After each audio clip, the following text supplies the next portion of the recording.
যারা দায়িত্ব পেয়েছে সংস্কারের জন্য যখন ছাত্ররা আপনাদের হাতে দিয়েছে, খুব তাড়াতাড়ি করেন, এদেশের কোনো চেয়ার যেন বাকি না থাকে, সবগুলো সংস্কার করেন।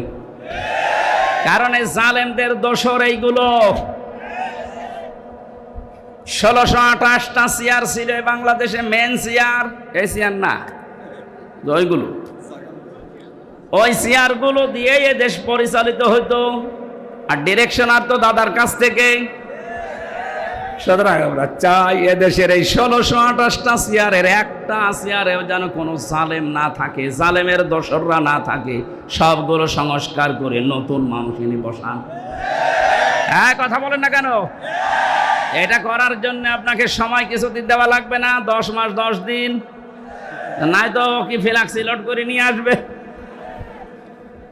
এখনই খালি বারবার যে দেন থালা, থালা দেন, থালা নিয়ে করবেন কি? এ অবস্থায় যদি আবার ছেড়ে দেয় তাহলে এই 15 বছরের মতো দিনের ভোট রাতি হয়ে যাবে। এজন্য সংস্কার যখন চলছে, আমরা আহ্বান জানাই যারা দায়িত্বে আছেন, আপনারা একটা সম্মানজনক সময় নিয়ে তাড়াতাড়ি সংস্কার করেন। একটা জালেমের দোসরকেও আমরা আর দেখতে চাই না। আল্লামা মামুনুল হক কয়েকদিন আগে ঘোষণা দিয়েছেন, এই দেশে যেই মানুষগুলো জুলুম করেছে 1628টা, এর বাকি যারা জেলায়, উপজেলায়, থানায়, ইউনিয়নে যারা জালেম বলে চিহ্নিত, এদের ছবি মোড়ে মোড়ে টাঙিয়ে দেন, যেন জালেমরা কিয়ামতের আগে দেশে আসতে না পারে। কত ব্যথা কত ভাবে সয়েছ যে তুমি, তোমারি খুনে লাল তায়েফের ভূমি। ফেরেশতা এসে চায় ধ্বংসের হুকুম, লৌহ মাখা মোহাম্মদ প্রাণের হাসরাত। হে আল্লাহ ক্ষমা করো এ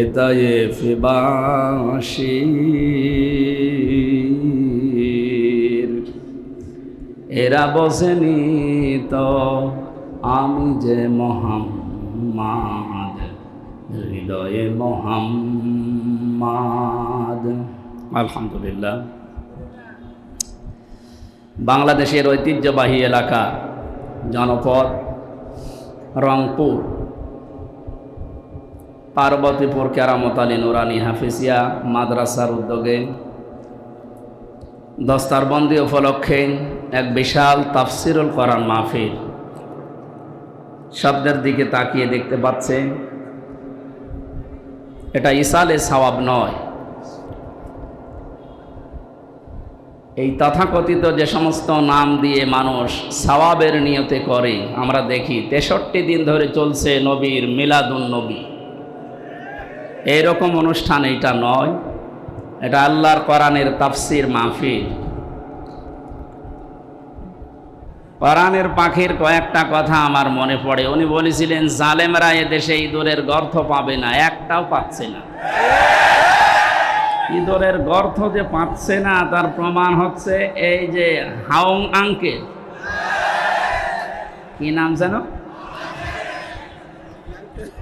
আমি কালকে গোয়েন্দা বিভাগের প্রধান যিনি, তার সাথে কথা বলেছি। বলছে, হুজুর ও আছে, আমাদের কাছে আছে, 2-1 দিন পরেই ওরে আমরা ছাড়ব। গর্তে লুকিয়ে আছে, ওরে ছাড়া হবে। গতকালকে এক শয়তান ধরা পড়েছে, ডিবির মশিউর। একেবারে টাটকা নির্ভেজাল একটা শয়তান।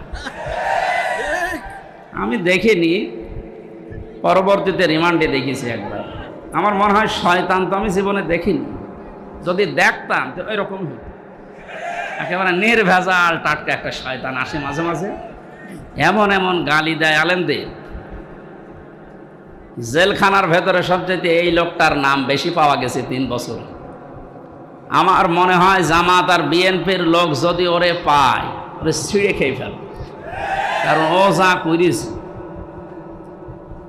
এই জন্য গর্থে লুকানোর জায়গা এদেশে আর নেই, কোনো গর্থ বাকি নেই। যেখানে যা লুকিয়ে আছে সব বের করে নিয়ে আসা হচ্ছে, কারণ কোনো জায়গা নেই আপনার জন্য। জালেমের জন্য পুরা জমিন আল্লাহ সংকীর্ণ করে দিয়েছে। যারা অনেকেই পাগলামি করছেন যে আমি পাশে আছি চট করে ঢুকে পড়বো, আপনি আসেন, আপনি আসেন, আপনাকে আমরা ঢোকাচ্ছি। ঢোকাবো ঠিকই, জায়গা বানিয়েছিলেন আয়না ঘর, ওখানে ঢোকাবো। সুতরাং সবাইকে নিয়ে আমরা আল্লাহর দরবারে শুকরিয়া জানাচ্ছি যে স্বাধীন একটা মুক্ত জায়গায় আমরা এখন কোরআনের অনুষ্ঠান কোনো বাধা বিপত্তি ছাড়াই, অনুমতি ছাড়াই করতে পারছি। অথচ এই অনুষ্ঠানটা আগস্ট মাসের 5 তারিখে করতে হলে কমপক্ষে 14 জায়গায় অনুমতি নেওয়া লাগতো। অনুমতি যাদের কাছে নেওয়া লাগতো কি একটা মানুষ, অন্য ধর্মের মানুষের কাছে হলেও আমরা মেনে নিতাম। মুসলমানের কোরআন মুসলমানের সামনে বলা হবে, আর ওর কাছে বলা লাগবে যে আপনি একটু লিখে দিন। কি হয়ে গেছে এখন, হাড়ে হাড়ে টের পাচ্ছে না? কোরআনের পাখি 2 নম্বরে জানিয়েছিল শুধু নাড়া দেওয়া হবে, দিল্লি গিয়ে পড়বেন, একেবারে তাই পড়িস। পৃথিবীতে এখন প্রায় 228টা রাষ্ট্র, স্বাধীন পরাধীন মিলে। আমার যা লেখাপড়া আমার এই আয়ত্তে বলছি, এখনো 7টা দেশ বাড়তেছে, 235টা দেশ হবে কয়েকদিন ইনশাআল্লাহ। 7 সিস্টার ভেঙে যাচ্ছে না? ওরা পাকিস্তান থেকে আমাদেরকে আলাদা করেছে, এই জন্য নাকি ওরা আমাদের পরম বন্ধু। তা আমরা আপনাদেরকে আরো 7টা দেশ বের করে দিচ্ছি, আমরা আপনাদের বড় বন্ধু। আপনারা 1 ভাগ করে যদি বন্ধু হন, আমরা কয় ভাগ করছি? আরো বেশি হবে। কারণ উনি বলেছিলেন যে বাবরি মসজিদ যেভাবে টুকরা টুকরা করেছেন আল্লাহর এই ঘরকে, ভারত এত টুকরা করবে আল্লাহ ইনশাআল্লাহ। অত টুকরা হলেও অসুবিধা নেই। অনেকে মনে করে তাহলে রাষ্ট্র হয়ে যাবে এক জেলার মতো। সিঙ্গাপুরে গেলাম, এই মাথা থেকে ওই মাথা মাত্র 43 কিলোমিটার। মাত্র 43 কিলোমিটার যদি একটা দেশ হয়, ভারতের তো 100টা দেশ হওয়া দরকার। হবে ইনশাআল্লাহ। তাহলে ভারতে আমার মনে হয় যেভাবে বাড়তেছে দেশ, 235টাও থাকবে না, 335টা হয়ে যাবে।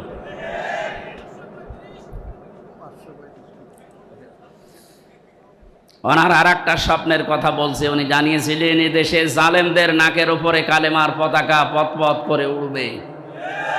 সেই স্বপ্ন বাস্তবায়ন হতে যাচ্ছে ইনশাআল্লাহ। আমরা কোরআনে কারিম থেকে যে আয়াত পড়েছি তাফসীর আকারে কথা বলার চেষ্টা চালাবো। ওমা তাওফীকি ইল্লা বিল্লাহ। শুনতে এসেছি কোরআনে কারিম কি বলেন তো? নবীজি বলেন ইকালু লিসাহিবিল কোরআন, কিয়ামতের ময়দানে মহান আল্লাহ কোরআন পড়া মানুষদেরকে বলবেন পড়। ইকরা, কি বলবেন? ইকরা মানে আমি যে শব্দ বললাম, কিয়ামতে আল্লাহ সাহেবে কোরআন যারা, তাদেরকে বলবেন পড়। কে বলবেন বলেন তো? কার সামনে বলেন না কেন? আল্লাহ নিজের সামনে দাঁড় করাবেন, বলবেন পড়। ইকরা, ইকরা কি? কোরআন শরীফের ভেতরে ইকরা শব্দের অর্থ আমি পেয়েছি প্রধানত 4টা। কোনো মানুষ যদি কোরআন পড়তে চায় কমপক্ষে 4টা শর্ত তাকে মানা লাগবে। আল্লাযীনা আতাইনাহুমুল কিতাবা ইয়াতলুনাহু হাক্কা তিলাওয়াতি উলাইকা ইউমিনুনা বিহি ওয়া মান ইয়াকফুর বিহি ফাউলাইকা হুমুল খাসিরুন। সূরা বাকারা 121 নম্বর আয়াতে আছে, আল্লাহ পাক বলেন যাদেরকে আমি এই কিতাব কোরআনে কারিম দিয়েছি তারা তেলাওয়াত করলে কিতাবকে হক আদায় করে তেলাওয়াত করে। কি আদায় করে? তাহলে কোরআন যারা পড়বে তারা যেন হক আদায় করে পড়ে। উলাইকা ইউমিনুনা বি, আর এই মানুষগুলো, এই যে আল্লাহ পাক মনে হচ্ছে তার কুদরতির আঙ্গুল এইভাবে ইঙ্গিত দিয়ে ইশারা দিয়ে জানিয়েছে, রংপুরের পার্বতীপুরে এই মানুষগুলো যারা এখন শুনছে পড়ছে, আমরা এখন আল্লাহর কুদরতি হাতের নিচে আছি, উনি যেন আমাদেরকে ইঙ্গিত দিচ্ছে যে এই মানুষগুলো, উলাইকা ইউমিনুনা বি, এরাই আমার কোরআনে বিশ্বাসী। ওয়া মান ইয়াকফুর বিহি, এখন যে ব্যাখ্যাটা বলবো এর ভেতরে যদি আপনার পড়া না মেলে, ফাউলা ইকাহুমুল খাসিরুন, ওই মানুষটা আমার কোরআনে বিশ্বাসও করে না, তারা ক্ষতিগ্রস্ত। বলেন নাউজুবিল্লাহ। শিক্ষিত মানুষ যারা আছেন এবার মিলাবেন। কোরআন যদি কেউ হক আদায় করে পড়ে সে আল্লাহর কোরআনে বিশ্বাসী, হক আদায় করে না পড়লে সে আল্লাহর কোরআনে বিশ্বাসী না। কোরআন যারা বিশ্বাস করে না তারা কাফের। এই কথা বলছেন এখানে। চারটা শর্তের প্রথম হচ্ছে আপনাকে তেলাওয়াত করা লাগবে শুদ্ধ করে। বাংলাদেশে একটা সমস্যা হয়ে দাঁড়িয়েছে, 100 জনের 95 জন কোরআন শরীফ শুদ্ধ করে পড়তে পারে না। প্রথমটায় তো ধরা খেয়ে যাচ্ছি আমরা। এজন্য শিক্ষা ব্যবস্থা যেখানে যেটা আছে, সে মাদ্রাসার নাম হোক, স্কুলের নাম হোক, মডেল নাম হোক, কিন্ডারগার্টেন হোক, যাই হোক, এখানে 100 মার্কের কোরআনে কারিম আমরা বাধ্যতামূলক চাই। আমরা কোরআনে কারিম হক আদায় করে পড়তে হলে এটা শুদ্ধ করে পড়ার নিয়ম করতে হবে। শিক্ষা ব্যবস্থায় 15.5 বছরে এমন ভাবে ধ্বংস করে দিয়েছে, আমি একটা একটা করে পয়েন্ট আকারে বলতে গেলে আপনি এখনই উঠে দাঁড়িয়ে পড়বেন। এই জন্য আমরা যেখানে যে প্রতিষ্ঠান গড়ে তুলছি, আজকের এই যে নোরানি ক্যাডেট হাফেজিয়া মাদ্রাসা, এখানে আমি জানি শুদ্ধ করে পড়ানো হয়। আরাতিলিল কোরআন তারতিলা, আল্লাহ পাক বলেন কোরআন পড়তে হলে স্পষ্টভাবে, সহি শুদ্ধভাবে, তারতিলের সাথে থেমে থেমে পড়ো। এই নির্দেশ কার? তাহলে আমরা প্রথম বুঝলাম, 1 নম্বরে যদি কেউ কোরআন পড়তে চায় হক আদায় করে, তাকে শুদ্ধ করে পড়া লাগবে। দ্বিতীয় নম্বরে, শুধু শুদ্ধ করে পড়লেই হবে না, এটা আপনাকে বুঝতে হবে। ফেরাউন তার রাজত্বে নিজেকে খোদা দাবি করার জন্য যে পয়েন্টগুলো সামনে এনেছিল, সেটার দ্বিতীয় পয়েন্ট ছিল এই, আসমানি কিতাব জনগণকে বুঝতে দেওয়া যাবে না। আমার মনে হয় 1000 বছর পর অনেকেই হামানের মতো মন্ত্রীর পরামর্শে, উপদেষ্টাদের পরামর্শে, লেডি ফিরাউন দুনিয়ায় যারা এসেছিল, তারাও আল্লাহর আসমানি কিতাব কোরআনে কারিমকে বোঝার পথ বন্ধ করে দিচ্ছিল মানে দিয়েছে। কোরআন বোঝার মতো কোনো ইনস্টিটিউট দেশে খোলা হয় না, কোরআন গবেষণা করার মতো কোনো প্রতিষ্ঠান দেশে বানানো হয় না। লালনের জীবনী গবেষণা করার জন্য একাডেমি বানিয়েছে। লালন গবেষণাগার বানানো হয় এদেশে, লালন একাডেমি তৈরি করা হয়, অথচ কোরআনের একটা শব্দ নিয়ে আপনি চিন্তা ভাবনা করে নতুন কোনো তথ্য বের করবেন সেরকম কোনো প্রতিষ্ঠান এদেশে নেই। দুঃখজনক হলেও সত্য, আমরা 96 ভাগ মুসলমান। কত ভাগ? 96 ভাগ। 96 ভাগ আমাদের দরকার নেই। গত 15 দিনের আন্তর্জাতিক একটা রিপোর্ট পেয়েছি, এদেশে এখন 100 জনের 14 জন মানুষ যারা বিদায় নিয়েছে, জালেম স্বৈরাচারী, এদের পক্ষে এখনো পর্যন্ত সাফাই গাচ্ছে। 100 জনের জবান খোলেন না কেন? 100 জনের 28 জন এখনো পর্যন্ত যে কোনো কায়দায় থালা হাতে নেওয়ার চেষ্টায় আছে। সে যেভাবে হোক, থালা দেন, থালা নিয়ে কি করবে? আগস্ট মাসের 5 তারিখের পর থেকে আজকের এই সেপ্টেম্বরের 21 পর্যন্ত আমরা একটা জরিপ দেখতে পাচ্ছি, যারা এখনই খাবো খাবো বলছে, তারা কিন্তু তাদের চরিত্রের বহিঃপ্রকাশ এই 1 মাস 15 দিনে ঘটিয়ে ফেলেছে। আনন্দের সংবাদে জরিপের শেষে লেখা আছে, এই দেশে 100 জনের 58 জন মানুষ এখন চাচ্ছে আল্লাহর আইন এ দেশে কায়েম হোক। কথা বোঝার চেষ্টা করেন ভাই, তাকবীর পরে দিয়ে। যে মানুষগুলো চাচ্ছে, দেশে 100 ভাগের 58 জন মানুষ আল্লাহর জমিনে আল্লাহর দিন কায়েম হয়ে যাক, তাহলে যে যার অধিকার ফিরে পাবে। তাদের মুখ দিয়েই শোনেন, তারা বলছে ভাই ওনাদেরকে একটু সময় দেন না কেন। কেবল মাত্র 15 বছরের, একদিন 2 দিন না, 15.5 বছরে সব উলট পালট করে রেখে গেছে।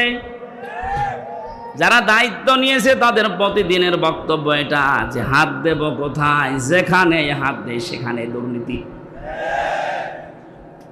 একটা দেশ কত বড় দুর্নীতিগ্রস্ত হলে কেন্দ্রীয় মসজিদের ইমাম পর্যন্ত পালিয়ে যায়। এ চোরাই আবার কালকে এসেছিল, পিটানি খেয়ে বিদায় নিয়েছে। মসজিদের ইমাম পালিয়ে গেছে, ও যদি আবার ফিরে আসলে এই রকম অবস্থা হয়, তুমি চট করে ঢুকে পড়বা, আর তোমার কিছুই হবে না। আসো, কথা বলেন না কেন? এক লোক বিবাহ করার পরে বাসর রাতে স্ত্রী রেখে একটু বাইরে গেছে। দাদি শাশুড়ি এসে বলছে, কি গো, আমার পুতি চাই। বউ বলছে, দাদি শাশুড়ি আপনি দোয়া করেন, আপনাকে সংবাদ আমি দেব। কিছুক্ষণ পরে শাশুড়ি এসে বলছে, কি গো বৌমা, আমার নাতি চাই। বলছে, মা আপনি দোয়া করেন। কিছুক্ষণ পরে ননদ আর দেবর এসে বলছে, ভাবি তুমি যাই করো আমাদের কিন্তু ভাতিজা চাই। ভাবি বলছে, তোমরা দোয়া করো, আমার সময় দাও। স্বামী এবার এসে বলছে, বউ তুমি কি করবা আমি জানি না, আমার বেবি চাই। বউ আবার মুখ তুলে বলছে, তোমরা কি সব পাগলের বংশ? বিয়ে করে এখন কেবল বাসর ঘরে, কিছুই হয়নি। এরপরে 10 মাস 10 দিন তো সময় দেবেন। আপনি আগেই বেবি চান, আগেই কেউ নাতি চাই, কেউ পতি চাই, কেউ ভাতিজা চাই। আমি কি ডাউনলোড করে নিয়ে আসবো? আমার সময় দেবেন না। 15.5 বছর কি করেছে আপনি জানেন? একটা চেয়ারও দুর্নীতির বাইরে নেই। যেইটারে মনে করতাম না এটা আল্লাহওয়ালা মানুষ দরবেশ, ওইটা আরো বড় খারাপ। দাড়ি কেটে নম হয়ে গেছে। সর্বোচ্চ দুর্নীতি এই লোকটার 36,000 কোটি টাকা। আপনি কল্পনায় আনতে পারবেন না। রংপুর বিভাগের মানুষ তো এমনি গরিব, এদেরকে একটা নাম মানুষ দিয়েছে কেন জানি না, সে যে নামই হোক, কিন্তু আপনারা সহজ সরল, মানে সহজ সরল এত। আজকে গাড়ি নিয়ে আসার সময় হরেন দিচ্ছি, তাকিয়ে দেখছ একটু সরে যাবে তো, মানে এত সহজ সরল হলে পারা যায়। গার উপরে যে গাড়ি উঠে পড়বে না, আগে দেখে নিচ্ছে হুজুরের গাড়ি বলে একটু সাইড দিন। আমার মনে হয় অন্যের গাড়ি হলে আগে দেখে দাঁড়িয়ে থাকতো যে নেন আমার গায়ে ধাক্কা মারে। একদিকে আপনারা গরিব আর একদিকে সহজ সরল। নবীজি জানিয়েছেন ধনীদের চাইতে গরিব মানুষ 500 বছর আগে জান্নাতে যাবে। এই হিসাবে বলা যায় যে চাচা জান্নাতেই আছে নাকি?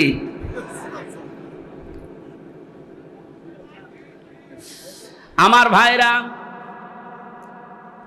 যারা দায়িত্ব পেয়েছে, সংস্কারের জন্য যখন ছাত্ররা আপনাদের হাতে দিয়েছে, খুব তাড়াতাড়ি করেন, এদেশের কোনো চেয়ার যেন বাকি না থাকে, সবগুলো সংস্কার করেন।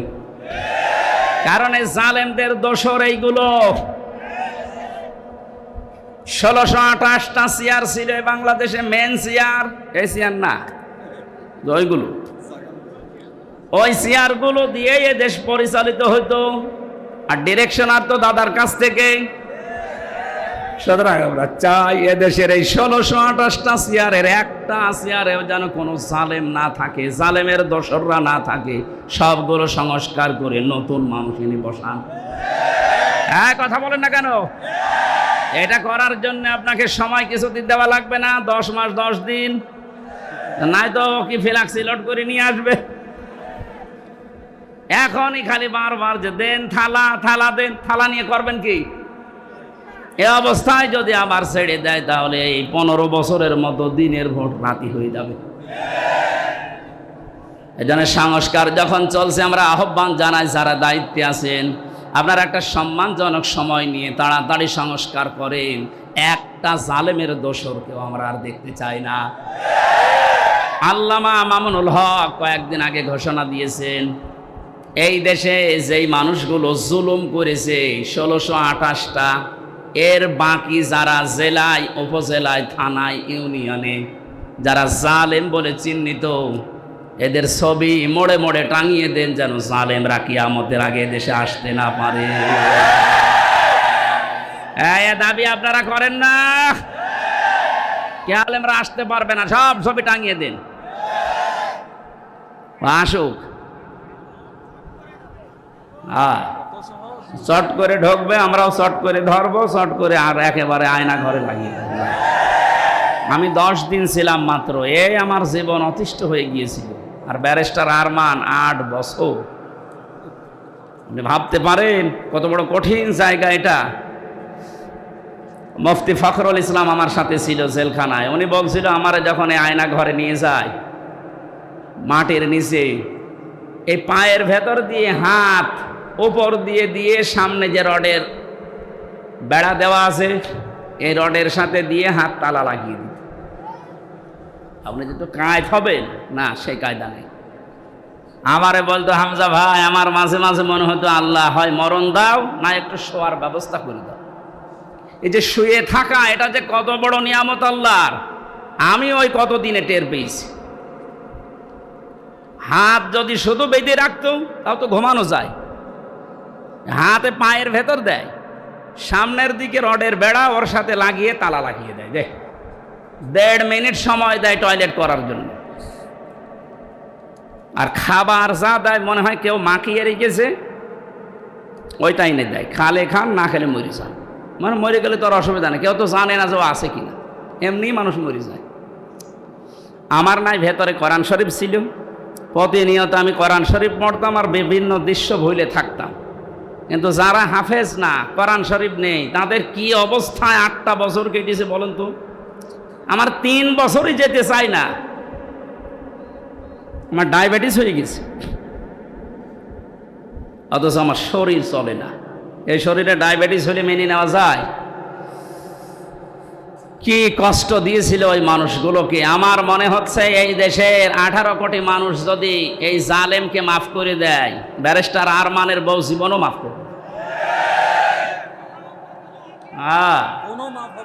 আপনারা করে দেন আপনাদের বৌমা, আমাদের বউ, আমার বউ তো মাফ করবে না। কারণ 3 বছর আপনি তার থেকে কি অবস্থায় রাখলেন। আমারই জেলে দিলে কোনো সমস্যা না, জেলে দিলে 7 দিন পর পর দেখা করা যায়, কথা বলা যায় মোবাইলে। আর আমার একেবারে বিচ্ছিন্ন, সরকারি মোবাইল তো কল্পনাই করা যায় না। দায়িত্বে যেগুলো দিত সবগুলো হিন্দু, সুভাষ দাস, সুব্রত বালা, দেবদাস, দেবদুলাল, এই নাম শুনলেই মনে হচ্ছে যে এ কিছু না কিছু করবে। এসে 24 ঘন্টা পায়ের কাছে, হাতের কাছে বসে থাকে। আমি তো কারোর সাথে কথা বলবো না। সবচাইতে বেশি ঝামেলায় লেগেছিল আমারে আর মাওলানা মামুনুল হক। আপনি কেন করলেন এটা? এমনিতে জেলে দিতেন, আটকিয়ে রাখতেন, রাখেন।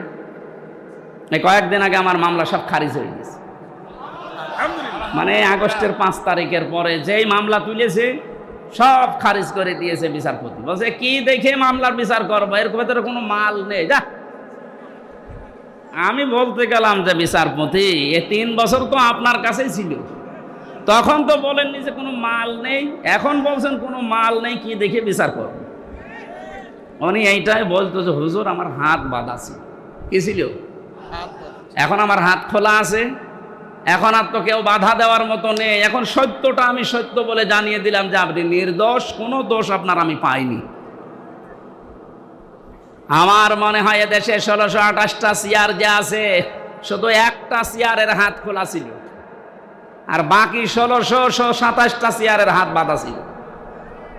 যারা লাফাতো এই কাকু থেকে শুরু করে হাসাও মাহমুদ থেকে, প্রত্যেকটা খালি আন্দাজে চাপা পিটা, ওদের কথায় বার্তায় কোনো মিল নেই।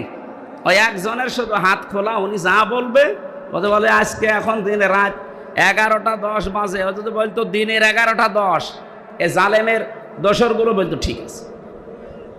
এইরকম অবস্থায় পৌঁছিয়েছিল দেশটা। সেখান থেকে অন্তত আস্তে আস্তে যখন হাত খোলা আরম্ভ হয়েছে, আমরা চাই এদেশে কিয়ামতের আগে যেন আর কারো হাত বাঁধা না হয়।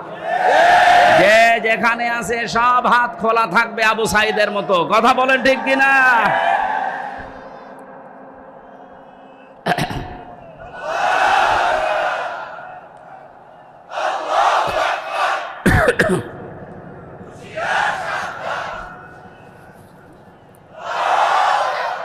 দরুদ পড়ছি, সালাম পাঠাচ্ছি আমাদের নবী মুহাম্মদুর রাসূলুল্লাহ সাল্লাল্লাহু আলাইহি ওয়াসাল্লামের প্রতি। তার প্রথম শব্দই ছিল কিয়ামতের দিন আল্লাহ মানুষকে বলবেন পড়। পড়ার শর্ত বলছিলাম কয়টা? 1 নম্বরে পড়তে হবে শুদ্ধ করে, 2 নম্বরে বুঝতে হবে এই পড়া বিষয়টা। আমি ছোটবেলায় যখন 9-10-এ পড়তাম, ওই সময় একটা ছেলে পড়াতাম কুষ্টিয়াতে। একটা ছেলে আমার কাছে পড়ে, আমাদের ছোট নদী চলে বাঁকে বাঁকে। আমি বললাম এটা মুখস্থ করে আমারে শোনা বাঁকাল। আমার বলছে হুজুর এই যে আমাদের ময়াকার দয়কার র একটা শব্দ লিখতে 4টা অক্ষর কেন লাগে এইটা আপনি বলেন, তারপরে আমি ছোট নদী পড়বো। হ্যাঁ, আমি জানি না একটা শব্দ লিখতে, বাক্য লিখতে যে 4টা অক্ষর লাগে আমি তো জানি না।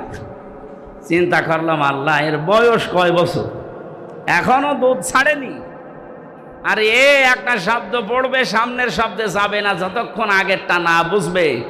অথচ 96% মুসলমান এই দেশে আল্লাহর কালাম পড়ে যাচ্ছে আন্দাজে, কিচ্ছু জানে না। আহ্বান জানাচ্ছি এই ছেলেটার মতো মন তৈরি করেন, যেটাই পড়বেন আগে বুঝবেন যে আল্লাহ এবং তার রাসূল কি জানাতে চায়, এরপরে শব্দ যাবে। কথা বুঝতেছেন? 3 নম্বরে শুধু পড়লে বুঝলেই হবে না, যতটুকু জ্ঞান আপনি পেয়েছেন এই জ্ঞানটা মানুষের কাছে নিজের জীবনের ভেতরে বাস্তবায়নের চেষ্টা চালাতে হবে। 4 নাম্বার শর্ত হচ্ছে শুধু নিজে মানলে হবে না, এটা মানুষের কাছে পৌঁছিয়ে দেওয়ার নিয়ত করা লাগবে। এই হাদিসের ব্যাখ্যায় আর একটা হাদিস পেয়েছি, এদিকে তাকান।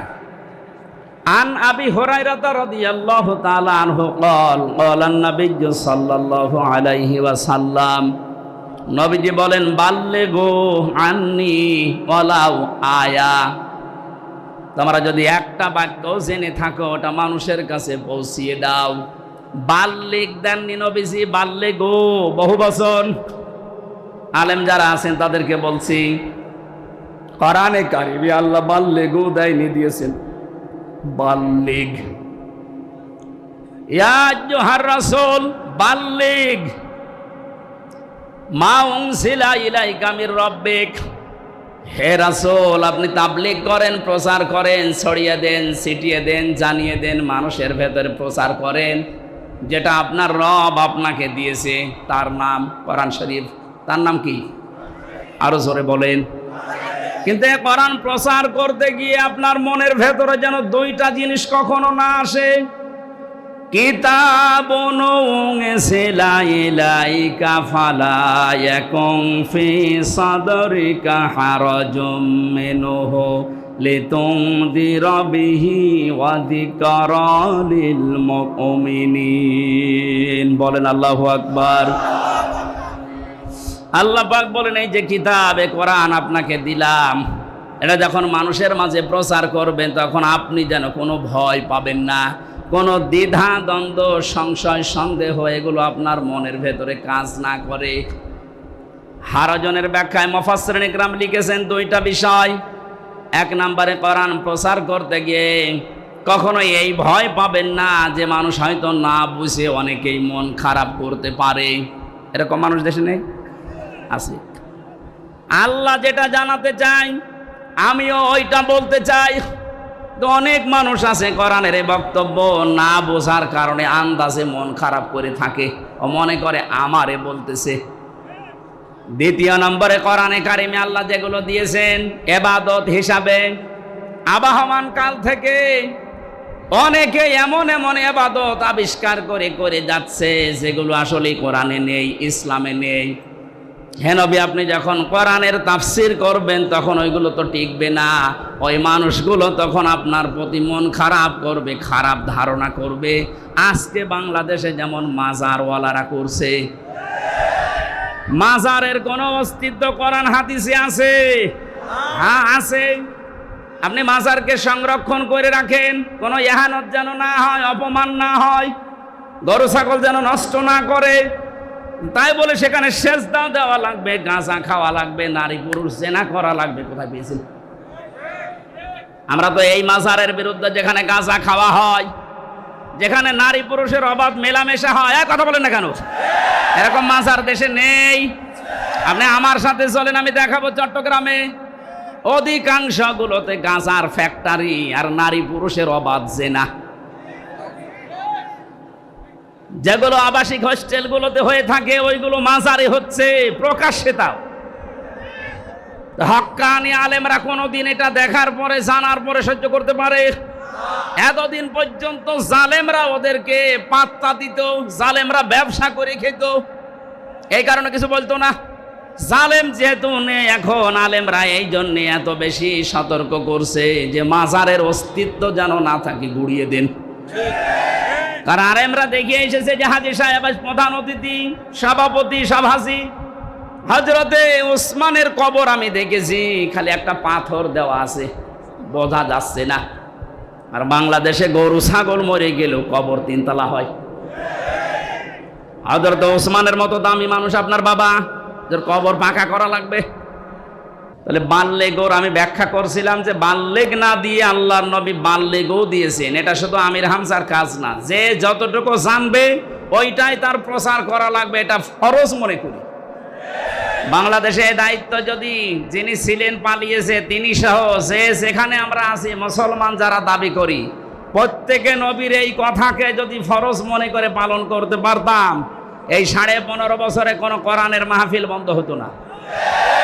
কারণ সবাই আমি প্রচার করি, যে যতটুকু জানি। বাধা দেবে কে? বাধা দেবে তারও তো প্রচার করা ফরজ। কথা বলে না কেন?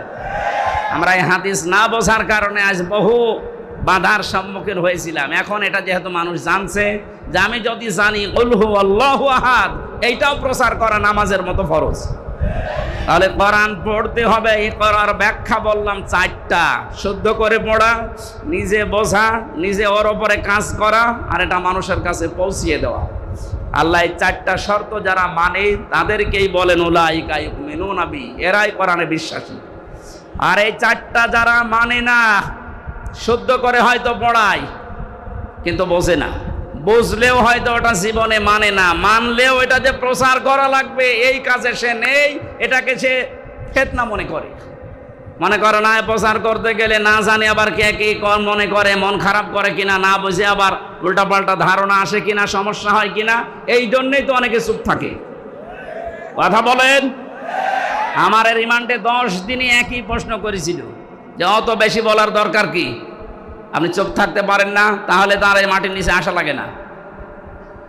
তাহলে ওরাও জানতো যেটা প্রচার করা, ও যা বলে বানিয়ে তো বলে না, সঠিক কথাই বলে, কিন্তু ওর মুখ বন্ধ করা লাগবে।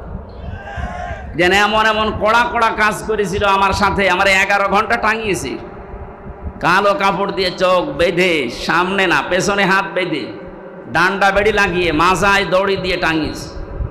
1-2 ঘন্টা, 5 ঘন্টা, 11 ঘন্টা আমার নামাজ পড়তেও দেয়নি। 4 ওয়াক্ত নামাজ আমি আন্দাজে পড়েছি, কারণ সব বাধা। 1.5 মিনিট 2 মিনিট সময় যেতে খালি প্রসাব করে আসে, মাটির নিচে তো কিছু বোঝা যায় না। এরপরে শেষে যখন আর রাজি হয়নি, বলছে এই আকিজ গ্রুপে আমি চাকরি করতাম, আকিজের বিরুদ্ধে বলা লাগবে। সর্বশেষ বলেছিল জামাতে ইসলামী বাংলাদেশ এবং ছাত্র শিবিরের বিরুদ্ধে যে কথাগুলো লিখে দিলাম, ওরা জঙ্গি সংগঠন, এগুলো বলা লাগবে। যদি না বলেন আপনার বউ তুলে নিয়ে আনবে। বলেন কোথায় ওদের চরিত্র পৌঁছিয়েছে। যেগুলো অফিসার ছিল আমার মনে হয় সবগুলো বাইরের দেশ থেকে ট্রেনিং দেওয়া। এদের চরিত্র এত খারাপ, আল্লাহর ভুল ধরতো মাঝে মাঝে। আরে ভাই, তুই আমার মামলার বিষয়ে জিজ্ঞাসা কর যে এই বিষয়ে আপনি কিছু জানেন কিনা। না, ও আল্লাহর ভুল ধরে। অথচ মুসলমান, নাম জাহিদুল ইসলাম, নাম আতিকুল ইসলাম, শেখ ইমরান, ডিসি মান্নান, আসাদুজ্জামান, মনিরুল ইসলাম, কি সুন্দর সুন্দর নাম দেখেছি। আসাদুজ্জামান মানে কি? জামানার বাঘ। মনিরুল ইসলাম স্ট্যাটাস দিয়েছে কালকে, এই শয়তানরা যদি দেশের মানুষ ধরতে পারে, জঙ্গির নাটক সাজিয়ে বিনা কারণে হাজার হাজার মানুষের জীবন নষ্ট করছে। জঙ্গি কিসের জঙ্গি? হ্যাঁ, ওরা নিজেরাই জঙ্গি। এই দোষটাকে অন্যের ঘাড়ে চাপিয়ে কি করে দেশের ইসলামপন্থী যারা আছে তাদেরকে কাবু করা লাগবে, ঘায়েল করা লাগবে। আর বাইরের দেশকে এই ইস্যুটা কাজে লাগিয়ে কিভাবে অবৈধ ক্ষমতায় থাকা যায়, তাছাড়া কিচ্ছু না। 3 বছরে তো আমি কোনো জঙ্গি পাইনি। কয়েকজন আছে জেলখানা একটু উগ্র, জঙ্গি না। জঙ্গি কোথায় পাচ্ছেন? দেশে কিছু উগ্র মানুষ আছে, এই মানুষগুলোকে এরা জঙ্গি বলে বাইরের দেশকে দেখায় যে দেশে আছে। আমরা যদি না থাকি এ দেশ জাহান্নাম হয়ে যাবে। তোমরা থেকে কি করেছো? খালি টাকা পাচার করেছো। টাকাগুলো সব ফেরত নিয়ে আসা হবে। এ দাবি আপনি করেন না? কারো টাকা বাইরে না থাকবে, সব টাকা ফেরত নিয়ে আসা হবে। যারা টাকা আনতে পারবে না তাদের বউ ছেলে মেয়ে সব রাষ্ট্রের কাজে লাগানো হবে। আর ওদের 14 বংশ এ দেশে অবৈধ ঘোষণা করা হবে যদি টাকা বাইরে থেকে না নিয়ে আসতে পারে। টাকা আপনার বাবার টাকা নাকি? রংপুরের খেটে খাওয়া মানুষের এই ঘাম ঝরানো পয়সা আপনি 36,000 কোটি টাকা পাচার করলেন। আপনি মানুষ, আপনাকে তো 100 বার টুকরা করলেও এ দেশের মানুষের ঝাল মিটবে না। কালকে বাংলাদেশের সর্বোচ্চ জায়গায় যারা আছে তাদের ভেতরে একজন, আমি নাম নিলাম না, উনি ঘোষণা দিয়েছেন আল্লামা সাঈদীকে যেভাবে ফাঁসি দেওয়া হয়েছিল বিনা দোষে বিনা কারণে, ফাঁসির রায় দিতে তো পারেনি, শেষে যাবজ্জীবন দিয়েছে, আমৃত্যু দিয়েছে। কিন্তু যারা দিয়েছে ওদের বিরুদ্ধে একটাও মিথ্যা কথা বলা লাগবে না, শুধু সত্য কথা দিয়েও যদি বিচার করা যায় তাহলে 1000 বার ওকে ফাঁসি দেওয়া যাবে। 1000 বার। কি করেছেন আপনি নিজে নিজে ভাবে। অনেকে বলছে যে কিছুই করেনি, পদ্মা সেতু বানালো। কিসের পদ্মা সেতু বানিয়েছে? যা মেরে খেয়েছে। এই যে মসজিদের নাম বলে 560টা মসজিদ, আপনি জানেন সঠিক ইতিহাস? সৌদি আরব টাকা দিয়েছে, সেই টাকা দিয়ে মসজিদ বানিয়ে নিজের বাবার স্বপ্ন বলে চালাচ্ছে। যত স্বপ্ন সব তোমার বাবা দেখেছে, আর আমরা কি ঘুমাই? আমাদের স্বপ্ন নেই? কোরআনের পাখির যে স্বপ্ন ছিল ওই স্বপ্ন এখন বাস্তবে রূপ আসতেছে ইনশাআল্লাহ। যখন 100 জনের 58 জন চাচ্ছে, আর কিছুদিন যেতে দেন, এ দেশের 100 জনের 100 জন মানুষই চাইবে আল্লাহর কোরআন দিয়ে দেশ চলুক। কারণ 53 বছর তো আমরা দেখলাম, একটু শোনেন, 53 বছরে বাবা চালিয়েছে, স্বামী চালিয়েছে, চাচা চালিয়েছে, ভাবি চালিয়েছে, বোনও চালিয়েছে, বাবু চালায়নি। আমরা দেখলাম কি হয়। এখন শুধু বাকি আছে আল্লাহর এই কোরআন দিয়ে দেশ চললে কেমন দেখা যায়, এটা আমরা দেখতে চাই। এই কথা বলেন না কেন? এটা দেখতে চাই না? এটা দেখবেন, এটা যদি কায়েম হয় তখন বুঝবেন যে কেমন সুন্দরভাবে দেশ চলছে। কেউ না খেয়ে থাকবেন ইনশাল্লাহ। আমরা যতটুকু আশা পাচ্ছি, দেখতে পাচ্ছি ভরসার জায়গা, এদেশের মানুষ যদি আর কয়েক % বেড়ে যায়, আর বাড়বে আমি ইচ্ছা করে আশা করছি। কারণ কয়েকদিন আগে 10 জন মুসলমান হয়ে গেল দিনাজপুরে, এর আগে 2 জন চুয়াডাঙ্গা, এর আগে 1 জন গাইবান্ধা, এর আগে 1 জন এই চট্টগ্রামের কি লালদিঘি। হতেই আছে অমুসলিমরা, আর মুসলমানরা তো একেবারে ছোট জালেম আর মাঝারি জালেম ফিরে আসতেছে। কারণ বড়গুলো তো সব তালিকা করা, ও আসবে না। আমার কুষ্টিয়ার যে 2 জন ছিল তালিকা, কোথায় যে পালিয়েছে, ওর বাড়ির ইট পর্যন্ত মানুষ খুলে নিয়ে গেছে, পায়খানার প্যানও খুলিনি গে। যা, আমার মাঝে মাঝে মনে হয় আবু জেহেলের বাড়ি যদি পায়খানা হতে পারে, কারণ ও ওখানে বসে বসে সলা পরামর্শ করত নবীর বিরুদ্ধে, ইসলামের বিরুদ্ধে। কথা বলেন না কেন? এই জন্য আল্লাহ ওই জায়গাটাকে অভিশপ্ত করে দিয়েছে। ওই জায়গাটাও এখন ইন্টারন্যাশনাল পায়খানা। আমি হজে যখন উপর দিয়ে ঘুরছিলাম, আমার পেটে ব্যথা করছি, হঠাৎ ওই জায়গায় গেলাম, যে দাঁড়িয়ে আছে, এক পুলিশকে বলছি, ইয়া হে ভাই, আমার তো পেটে ব্যথা করছে, এতক্ষণ তো ভালোই ছিলাম। আমারে বলছে, ইয়া হাজি ওর হজ্জা, তাই না বিলাদুকা। হাজি দেশ কোথায়? যেহেতু মেন বাংলাদেশ। আমি বাংলাদেশ থেকে এসেছি। আমার বলছে আপনি জানেন না এটা কোন জায়গা? না তো, আবু জাহেলের বাড়ি। আপনি এখনো পায়খানা না করে দাঁড়িয়ে আছেন, তাড়াতাড়ি করে কাজ করে দেখে আমার পেটের ব্যথা ভালো হয়ে গেছে। তার মানে আল্লাহ আমাকে বোঝাতে চাইছে যে হামজা, এত লক্ষ টাকা খরচ করে আসলে আর ওই শয়তানের মুখে পায়খানা না করে চলে যাবা, তাড়াতাড়ি কর।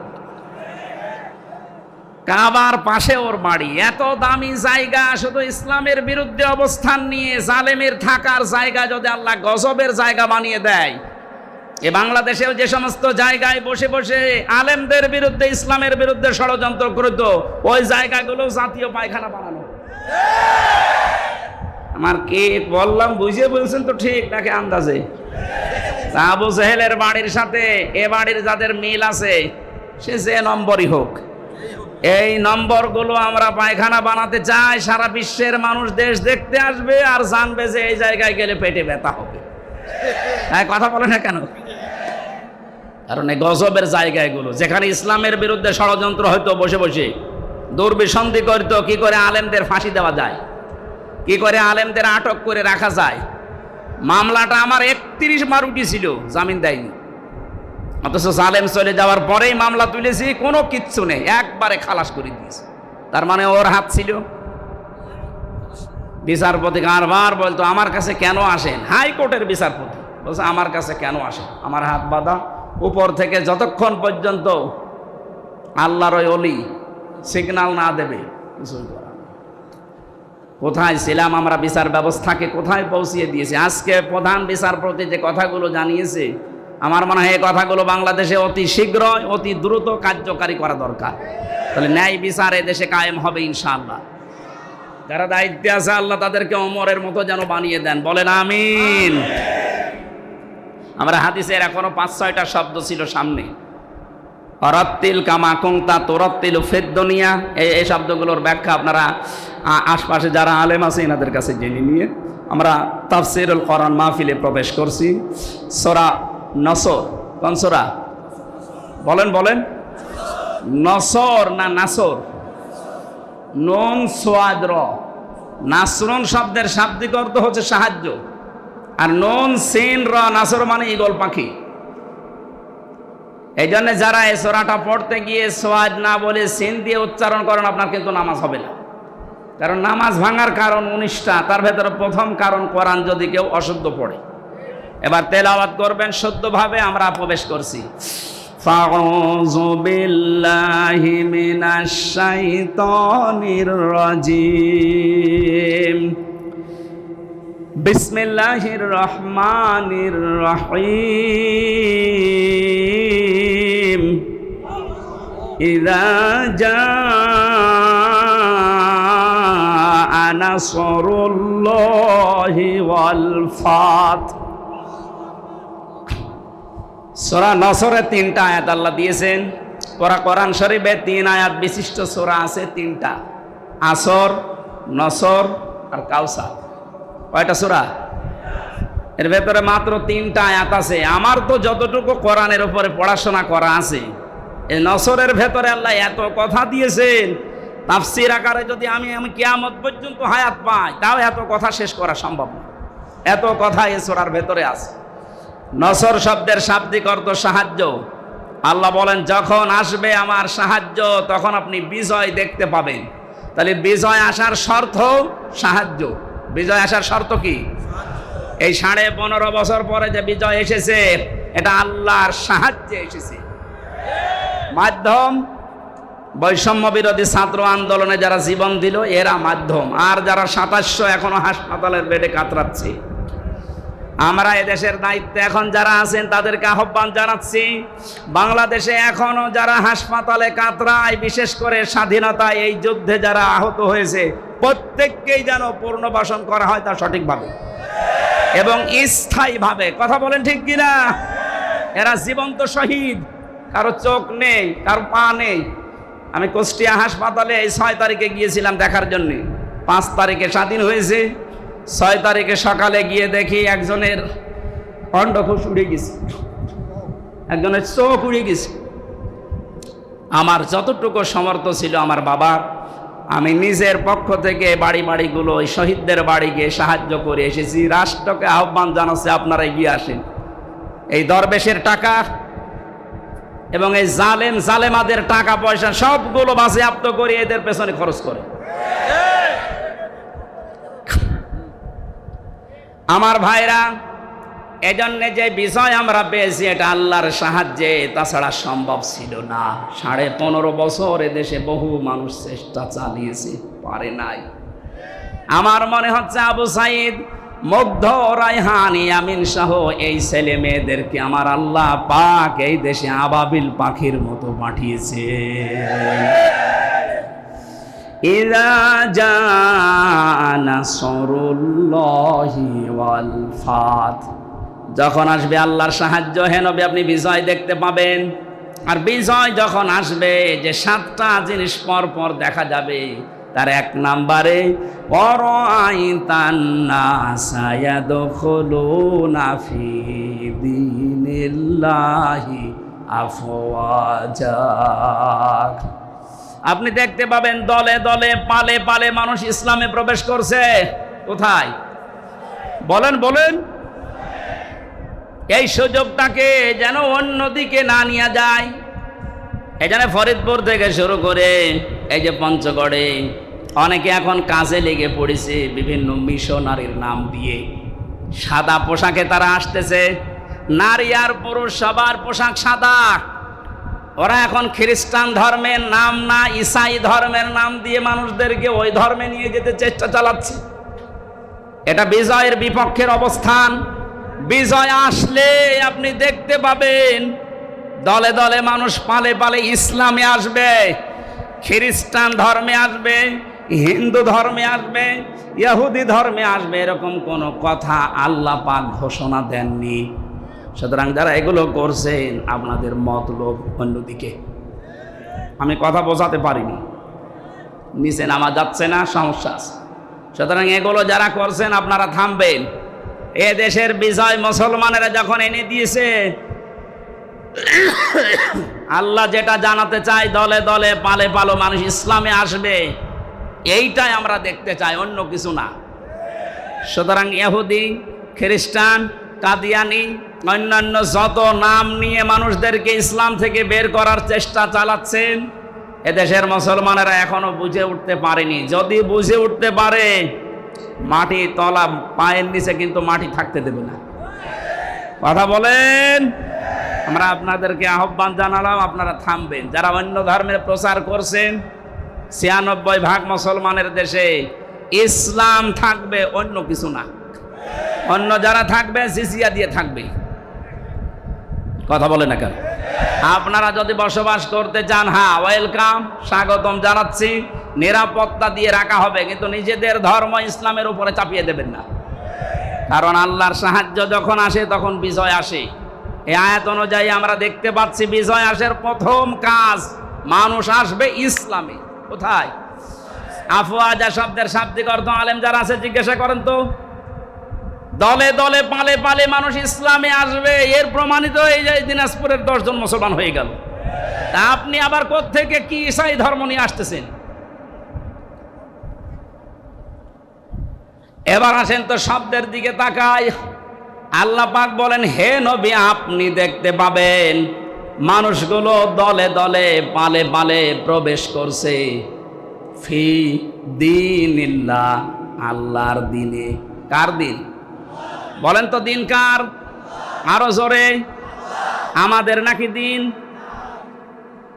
দিন আল্লাহর। আমরা হচ্ছে দিনের খাদেম, কামলা, লেবার, মনীষ, পাট, যাই বলেন, সার্ভেন্ট, ভিত্ত। আমরা কেউ এ দেশে দিনের মালিক না, আমরা সবাই দিনের খাদেম। দিনের খাদেমে কথা বলতে লজ্জা হয়, শরম লাগে, নিজেকে ছোট মনে হয়। আরে বিশ্ব নবী ছিলেন দিনের খাদেম। প্রচার করতে গিয়ে যখন কাফেরেরা পাথর দিয়ে আঘাত করত, ঢেকে ফেলতেন মারতে মারতে, হযরতে জিবরাইল এসে যখন পাথরগুলো সরিয়ে ফেলেন, নবীজি আহত অবস্থায়, ক্ষত বিক্ষত অবস্থায়, কথা বলতে পারেন না, এমন কঠিন অবস্থায় বলতেন, ইয়া আখি জিবরাইল, হে ভাই জিবরাইল, আমার কাজটা সকালবেলা থেকে কি? অন্য কোনো কাজ আছে আমার?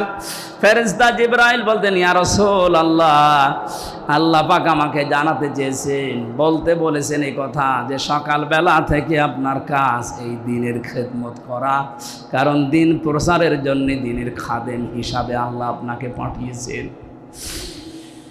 দ্বীনের মালিক নবীজিও না, দ্বীনের খাদেম ছিলেন তিনি। আমরাও দ্বীনের খাদেম। বাস্তবতা এবার সামনে নিয়ে আসছি আমরা। আজ 53 বছরে দ্বীনের খেদমত করছে এদেশের অনেক মুসলমানেরা, চেষ্টা চালাচ্ছে দ্বীনের খেদমতের যে সমস্ত পর্যায়গুলো আছে, মানুষকে দ্বীনের দিকে নিয়ে আসা, ডাকা, দ্বীনকে আল্লাহর জমিনে কায়েম করা, যে যেভাবে পারছি আমরা চেষ্টা করছি। কিন্তু দেখতে পাচ্ছি আমাদের এই বাধা দেওয়ার জন্য অনেকে উঠে পড়ে লেগেছে। আজকের মাহফিলের সভাপতি বাবুল সাহেব, উনি যদি বলে আমাদের 10 জনকে যে আপনাদের আমরা কামলা নিলাম, আপনি এই 2 বিঘা জমি ধান লাগিয়ে দেন, আমরা 10 জন মিলে ধান লাগাচ্ছি, বিকাল 5টা পর্যন্ত আমাদের ডিউটি, উনি বিকাল 5টা এসে আমাদের বেতন দিয়ে দেবেন। বিকাল 5টা বাজতে আর মাত্র 10 মিনিট বাকি আছে। 10-12 জন মস্তান মোটর সাইকেল নিয়ে, অস্ত্র নিয়ে এসে বলছে ধান লাগানো যাবে না, যা লাগিয়েছেন সব আমরা তুলে ফেলবো। আমরা যারা কামলা আছি, খাদেম আছি, আমরা যারা লেবার আছি, আমরা বলবো ভাই আপনারা ধান তুলে ফেলবেন, অসুবিধা নেই, কারণ ধানের মালিকও আমরা না, এ জমির মালিকও আমরা না। কথা বলেন না কেন? আমাদের একটা উদ্দেশ্য আছে এখানে কাজ করার। উদ্দেশ্যটা হচ্ছে এই জমিন যার, তিনি এখানে নেই, কিন্তু আমরা হচ্ছে পাহারাদার। এ ধান আমরা বহু কষ্ট করে লাগিয়েছি সারাদিন। আপনারা যদি ধান তুলে ফেলতে চান ফেলেন, কিন্তু আর 10 মিনিট পরে, কারণ আর 10 মিনিট পরে মালিক আসবে, আমাদের বেতন দিয়ে দেবে, বেতন নিয়ে আমাদের সংসার চলবে। আপনি যদি এখনই তুলে ফেলেন, এখনো তো 5টা বাজেনি, মালিক এখনো আসেনি, উনি এসে যদি দেখে ধান সব তোলা হয়ে গেছে, আমাদের বেতন দেবে না। কথা বলে না কেন? আরো জরিমানা নিতে পারে যে তোরা থাকতে ধান তুললো কেন। আমারও প্রশ্ন হচ্ছে, মালিক যখন আসবে তার আগে 5টা পর্যন্ত পাহারা দেওয়ার দায়িত্ব এই লেবারদের, এই খাদেমদের। এই কথা বলেন। আমরা যেহেতু জমিনের কামলা, এ জমিনের মালিক না, এই জমিনে আল্লাহর দ্বীন কায়েম করতে হবে। বিকাল 5টা মানে জীবনের শেষ দিন, জীবনের শেষ দিন পর্যন্ত যে থাকা লাগবে মাঠে ময়দানে, এ ঘোষণা আমি বানালাম। সূরা হিজর 14 নম্বর পারার 99 নম্বর আয়াত। এটা আল্লাহ পাক বলেন, ওয়াবুদ রাব্বাকা হাত্তা ইয়াতিয়াকাল ইয়াকিন। হে নবী, আপনার রবের ইবাদত করবেন, রবের জমিনে আপনি ইবাদত করবেন, কামলা দেবেন। কতদিন পর্যন্ত? যতদিন আপনার মরণ না আসে। তার মানে জমিনে দ্বীন কায়েম করার জন্য চেষ্টা চালাতে হবে। জীবনের শেষ দিন বিকাল 5টা, মরণ পর্যন্ত। এর ভেতরে যদি কেউ বাধা দিতে আসেন, ওই ধান তুলে ফেললে যেমন মাস্তানদের সাথে হাতাহাতি হওয়া, কথা কাটাকাটি হওয়া, মারামারি হওয়া, খুন খারাপি হওয়া সম্ভাবনা নেই? বলেন বলেন বলেন। সুতরাং এই জমিনেও আমরা বিকাল 5টা পর্যন্ত কাজ করব। এর ভেতরে যদি কেউ বাধা দিতে আসেন, হাতাহাতি হবে, কথা কাটাকাটি হবে, মারামারি হবে, প্রয়োজন হলে মেরেও ফেলতে পারি, কারণ আমাদের বেতন দরকার। আমাদের বেতনের নাম জান্নাত। দেবে কয়টায়? 5টায়। বলেন বলেন। যেহেতু এখনো বিকাল 5টা বাজে নাই, মানে জীবনের শেষ দিন আসে নাই। আমার জীবনের মেন কাজ এখন এইটা, কি করে জমিন আল্লাহর দ্বীন কায়েম হয়। এর ভেতরে বহু বাধা দিয়েছিলেন বিভিন্ন কায়দায়, যেগুলো বাধা দিয়েছে সেগুলোকে আল্লাহ নিজে অপমান করছে। এই যে কালামানিক, বিসি উড়ে গেছে, বিসি উড়ে যায়নি, ওর অবস্থা এখন ভালো না। দয়া পরবশ হয়ে অনেক বিচারপতি এখন বলছে ওরে ছেড়ে দিলে ভালো হয়। কিসের ছেড়ে দেওয়া? ও মরে যাক, ওর কোনো ছাড় নেই। শুধু না, যত জালেম ধরা পড়েছে ওরা যেন কিয়ামতের আগে আর ছাড়া না পায়। কারণ এগুলো ক্যান্সার। এ বের হলে আবার ইসলামের বিরুদ্ধে ষড়যন্ত্র করবে, ধান তুলে ফেলবে। এক কথা বলে না কেন?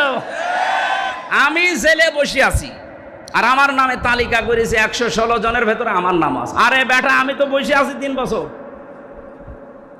কত বড় শয়তান দেখেছেন? আর ওরা নাকি এখন ছেড়ে দেবে। কিসের ছেড়ে দেওয়া? কোনো ছাড় নেই এদের। যেহেতু আমরা বিকাল 5টা পর্যন্ত কাজ করছি, অনেক মস্তান হস্তান আসবে এ ধান তুলে ফেলতে। এ ধান লাগিয়ে বিকালে যখন মালিক আসবে বেতন দেবে, এরপরে বাড়ি। এর আগে জমিন ছাড়া যাবে। কারা কারা টিকে থাকবেন বিকাল 5টা পর্যন্ত দেখি? লিল্লাহে তাকবীর। দিন ইসলাম, দিন ইসলাম, আল কোরআনের আলো, দুনিয়ার মুসলিম এক হও, লড়াই করো, নারায়ে তাকবীর। আমির হামজা ভাই এগিয়ে চলো। আলহামদুলিল্লাহ ভাই।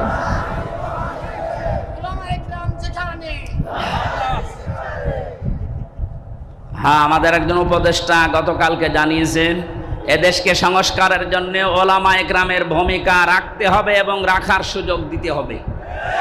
সুতরাং ওনার কথায় আমি সাপোর্ট দিচ্ছি। এদেশে আলেমরা যেন ভালো ভালো জায়গায় যায়।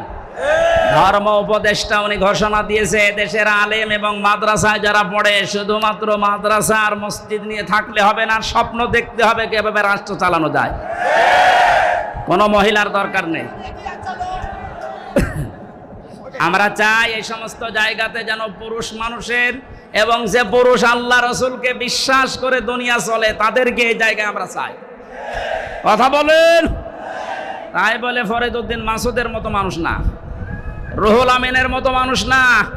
এগুলো আলেম নামে ক্যান্সার। ইসলামের সবচাইতে বড় ক্ষতি করেছে 15.5 বছরে এই জালেমগুলো। বাতিলের 5 আটা গোলামি করে কওমি জননী নাম দিয়ে কওমি মাদ্রাসার ইজ্জত মিরিস। এই 3 বছরে যত কওমি আলেম আমার সাথে ছিল অধিকাংশগুলো ওর নাম ধরে বরদোয়া করতো জেলখানায়। যেই দিন কওমি জননী নাম দিয়েছে জালেমাকে, সেই দিনই বরদোয়া হয়েছে। মাওলানা মামুনুল হক, শাকাওয়াত হোসেন রাজি ভাই যারা ছিল বসে একটা কাজ করলো, আমাদের তো সব উল্টাপাল্টা করে ফেললো। কত বড় মানুষ জালেম হলে একজন আলেম নৌকা মার্কা নিয়ে দাঁড়ায় বলেন তো? হ্যাঁ, আর সে আবার জোর করে নামাজ পড়াতে আসে, ওর পেছনে নামাজ হয়? যে লোকটা নৌকা মার্কা নিয়ে ভোটে দাঁড়াতে পারে ওর পেছনে নামার মনে হয় নৌকা মার্কা না নিয়ে যদি কুকুর মার্কা নিত, তাও অন্তত এটা একটা পদে থাকতো। কি মার্কা নিয়েছে বলেন তো? একটা মার্কা হইল। ইয়াজিদ এই নামটা যেমন গালি হয়ে গেছে, আমার মনে হয় এদেশে অনেকের নাম এখন সামনে কালের আবর্তনে গালি হয়ে যাবে। আপনি যদি হিন্দুকেও বলেন ভাই 5,000 টাকা দেবো ছেলের নাম ইয়াজিদ রাখেন, বলো এটা নাম হইল তো গালি। কাউকে যদি বলে ইয়াজিদের বাচ্চা, ওই এমনি রেখে যাবে। দেখেন যে সময় আসতেছে কিছুদিন পরে যাই বলবেন আপনি অমকের বাচ্চা, ওই এমনি রেখে যাবে। বলবে না আপনি দরকারে আমার কুকুরের বাচ্চা বলেন, তারপরও আমি ওই নামের বাচ্চা হতে রাজি না। মানুষ হয়তো না বুঝেও বলতে পারে। কেউ কেউ যদি শোনে বলেন যে কুকুরের বাচ্চা, ওর মাথা গরম হয়ে যাবে। ওরে যদি বলেন বাঘের বাচ্চা, বাঘও তো জানোয়ার, কুকুরও জানোয়ার, ওকে টের পাচ্ছে। সুতরাং কালের আবর্তনে আমরা দেখতে পাচ্ছি আপনাদের নামও থাকবে না। 15.5 বছরে যেমন পরিচয় দিতে আমাদের ভয় পেতাম, এই যে অবস্থা 1 মাস 15 দিনে হয়েছে, এখন এদেশে আমার সারা দেশ ঘোরা শেষ। একটা জেলাও আমার বাকি নেই। যা দেখতেছি এদেশের 1 ইঞ্চি জায়গায় দাঁড়িয়ে কেউ কথা বলার সাহস এখন নেই যে আমি এই করি। বলতে পারবে? পিটিয়ে মেরে ফেলবে। আমার বংশের 100 জনের 98 জন ছিল ওই আগস্টের 5 তারিখের পরে বিকাল বেলা আমারে বলছে বাবাজি আমরা সব জামাতে ইসলামী হয়ে গেছি। হ্যাঁ, জামাতে ইসলাম এতদিন কি করলেন? আমি 3টা বছর জেলে পড়ে আছি, কোনোদিন খোঁজও নেননি। আরো আমার বাবার কাছে সে টিটকারে দিত, তো ভালোই হয়েছে। এখন ঠেলা টের পান আপনি যে হঠাৎ করেই ঘুরে গেলেন। ছোটখাটো এবং মাঝারি ধরনের জালেম যারা সব ফিরে আসতেছে, কারণ এরা জানে যে এদেশে কিয়ামতের আগে অন্তত আর দাঁড় করানো আমাদের সম্ভব না, বুঝে ফেলেছে। এই জন্যই বলছি মোড়ে মোড়ে ছবি টাঙিয়ে দেন, ফেসবুকে দিয়ে দেন, যে এগুলো যেন দেশে আসতে না পারে, এলাকায় ঢুকতে না পারে। নূহ আলাইহিস সালামের ওই দোয়াই করছিল, তাদার আলাল আরদি মিনাল কাফিরিনা দাজ্জার, এদের আন্ডা বাচ্চা পর্যন্ত যেন জমিনে থাকতে না পারে, কারণ ওর পেট থেকে যেটা আসবে ওটা ডবল হারামি হবে। সম্মানিত মুসল্লিরা, আমরা আল্লাহর জমিনে আল্লাহর দ্বীনের খাদেম, আমরা কেউ মালিক না। আমরা চেষ্টা করে যাচ্ছি, যদি কায়েম হতে পারে ভালো, না হলেও আমাদের অসুবিধা নেই, আমাদের বেতন আছে। কথা বলেন না কেন? এখন যিনি বাবলু সাহেব, উনি যদি বলেন এই মাস্তানরা যা করবা করো, আমি কিছু বলবো না, যদি সামনাসামনি কিছু না বলে বুঝতে হবে ওনার গোপনে কোনো দুর্বিসন্ধি আছে। কারণ এখন হয়তো কিছু বলছে না, কিন্তু যেই দিন ধরবে মস্তানদের বাপ বলার সময় দেবে না। আল্লাহ আগস্টের 5 তারিখে যেমন দেয়নি, দুপুরের খাবার খেয়ে যাবে সে সময় দেয়নি, খালি 5 মিনিট চেয়েছিল যে একটু লিখে যা। বলে কিসের লিখা আসতেছে, আপনি তাড়াতাড়ি ওঠেন, তাড়াতাড়ি ওঠেন বলে যে কাজ করেছিল ওই সময়ের ভেতরে বলছে না আমি পদত্যাগ করিনি। তো এগুলো এই ভিডিও কি ফেরেশতারা বানিয়েছে? যতই চালাকি করেন, তাই ধোঁকাবাজি করেন, এতদিন পেরিয়েছেন, এখন আর এদেশের মানুষ সতর্ক, খুব সতর্ক হয়ে আছে। বাংলাদেশ জামাত ইসলামের কেন্দ্রীয় আমির সেদিন কুষ্টিয়ায় গিয়েছিল, উনি ঘোষণা দিয়েছে আমরা কিন্তু এখন সজাগ। এদেশের 100 জনের 86 জন মানুষ এখন সজাগ, 14 জন শুধু একটু ঘরে আছে। এই ঘর কেটে যাবে ইনশাল্লাহ, যখন পিঠের ওপরে পড়বে তখন ঘর এমনি কেটে যাবে। পড়তেছেও মাঝে মাঝে, এদেরকে দিয়ে জালেমারা একটু মাঝে মাঝে দেখে যে হ্যাঁ ওরা জেগে আছে কিনা। প্রথমে লাগিয়েছিল অন্য ধর্মের লোকদেরকে, হালে পানি নেয়নি। এরপরে লাগিয়েছে প্রধান বিচারপতিকে দিয়ে একটা কু তৈরি করে, পারেনি। এরপরে লাগিয়েছে আনসারদের। কিসের আনসার? 42,000 আনসার নিয়োগ হয়েছে, তার ভেতরে 32,000 গোপালগঞ্জের। তা আমরা যে এখনো 63 জেলার লোক আছি, আমরা কি ঘাস কাটছি? সবই যদি ওই জেলার হয়, তো বাংলাদেশে 63 জেলা জেলা না, পার্সেন্টেজ হিসাবে ভাগ করে দিতে পারেন না? সবগুলো ওখান থেকে, এই জন্যই তো ওরা লেগেছে। এ 17 বছর কোথায় ছিলেন আপনার অধিকার নিয়ে? হঠাৎ এখন শুরু করেছেন। পুলিশ ছাড়া যদি দেশ চলতে পারে, ও আনসার ছাড়া চলবে 1-2। কোনো দরকার নেই, সাতা বিলুপ্ত করে দিন। এই জন্য আমাদের উদ্দেশ্য হচ্ছে দিন কায়েম করা এদেশে, যেহেতু দিন আল্লাহর, আর আমরা সব কামলা, আমরা সব কামলা, খাদেম, লেবার, মনীষ, জন, পার্ট, সার্ভেন্ট, ভিত্ত যাই বলেন, আমরা চেষ্টা চালাচ্ছি আমাদের বেতনের জন্য। বিকাল 5টায় যখন আল্লাহ আমাদেরকে বেতন দেবে, বলবে যা ওয়াসিকাল্লাযীনা তাকাও রাব্বাহুম ইলাল জান্নাতি যুমারা, 70,000 গেট তৈরি হবে আমাদেরকে রিসিপশন করার জন্য। আজ এই দেশের নেতা যারা আসে বিভিন্ন জেলাতে, মন্ত্রী, এমপি, তাদের জন্য 8টা, 10টা, 15টা গেট হয়। আল্লাহ আল্লাহ আমরা এমন খাদেম আল্লাহর দ্বীনের 70,000 গেট আল্লাহ বানাবে। আল্লাহ যেন এই ভাগ্য আমাদের কপালে লেখেন, বলেন আমিন। সুতরাং বিজয় আসলে যে সমস্ত কাজ সামনে আসবে তার একটা আরম্ভ হয়ে গেছে। দিন যত যাচ্ছে, এদেশে দিন কায়েম হোক, এটা অনেকেই চাচ্ছে। 58 ভাগ যখন হয়ে গেছে, এটা মিথ্যা নয়। ফাসাব্বিহ বিহামদি রাব্বিকা ওয়াস্তাগফির, আমাদের কাজ এখন আল্লাহর কাছে ইস্তেগফার করা, নত হওয়া, বিনয়ী হওয়া, তার কাছে তওবা করে ফিরে আসা। ইন্নাহু কানা তাওয়াবা, অবশ্যই তিনি তওবা কবুলকারী। তওবা কবুল হওয়ার জন্য শর্ত আছে 3টা। কয়টা বলেন বলেন? 1 নম্বরে অপরাধ করার পরে স্বীকৃতি দেওয়া। আমি সহ যারা এখানে আছি, এই কান লাগান, আমরা প্রত্যেককে আল্লাহর কাছে এখন প্রকাশ্যে স্বীকৃতি দিচ্ছি যে আমরা অপরাধী। বলেন বলেন, আমরা অপরাধী না? আমরা গোপনে না, প্রকাশ্যে বলছি আল্লাহ আমরা অপরাধী। 2 নম্বরে আমরা অনুশোচনা করছি, অনুতপ্ত আমরা। 3 নম্বরে জীবনে যা ভুল করেছি ওই ভুলে আর কোনোদিন ফেরত যাব না। আল্লাহ আমাদের তাওবা অবশ্যই কবুল করবেন।